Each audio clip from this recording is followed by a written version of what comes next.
চা বসাচ্ছি। চা মার্কেট থেকে আসলেন কেন? কি আলু ও আনছো? আলু পেঁয়াজ 1 কেজি 70 টাকা, জানো? 1 কেজি পেঁয়াজ 70 টাকা। রসুন 100 দাম 50 টাকা। 100 রসুন 50 টাকা। আলু চন্দ্রমুখী 38 টাকা নিল। চন্দ্রমুখী 38? বাপরে, চন্দ্রমুখী আলু 38। আমি বাজারে কিচ্ছু জানি না। তো পেঁয়াজটা তো আমি বাজারে কিছু বাজার করি না তো। 30 টাকার মাল এখন 70 টাকা হয়ে গেছে। 70 টাকা কম পেঁয়াজ নেই। পেঁয়াজ 70 টাকা। ওই প্লাস্টিকটা ওদিকে রাখো তো, নোংরা এখন করবে। পেঁয়াজ 70 টাকা কেজি। আর রসুন 500 টাকা কেজি। 500 টাকা কেজি রসুন। আসলে আমি কিছু জানি না তো, ওই জন্য আমার কাছে অবাক লাগে। 100 গ্রাম রসুন 50 টাকা, ভাবা যায়? আর আমার ঘরে পেঁয়াজ রসুনটা খুব লাগে।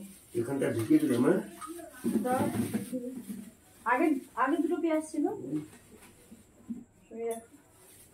আদা আদা কত করে? আদাটাও দেখেছি কালকে আমি আনলাম বলে, তাও তো কালকে আদা নিয়েছে 30 টাকা শো। 30 টাকা শো আদা? 300 টাকা কেজি আদা। আদা 300, রসুন 500 কেজি, 500 টাকা কেজি। আর চন্দ্রমুখী আলু 38 টাকা। আর পেঁয়াজ 70 টাকা।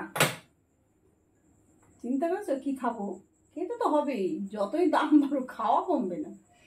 আর আমার ছেলের তো পেঁয়াজ রসুন ছাড়া কোনো খাবারই হবে না, ওর এইসব খাবারই। চা বসিয়ে দিয়েছো? হ্যাঁ হ্যাঁ বসিয়েছি। আপনি যান, বসুন গিয়ে, আমি আপনার জন্য চা আনছি।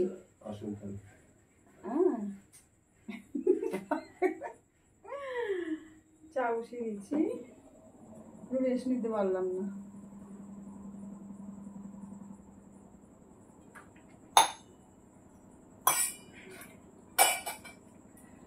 চাটা খেয়ে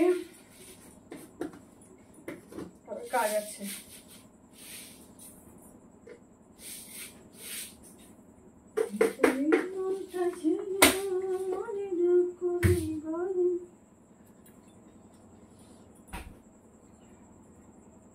টাটা, আমরা এখন চা খাই।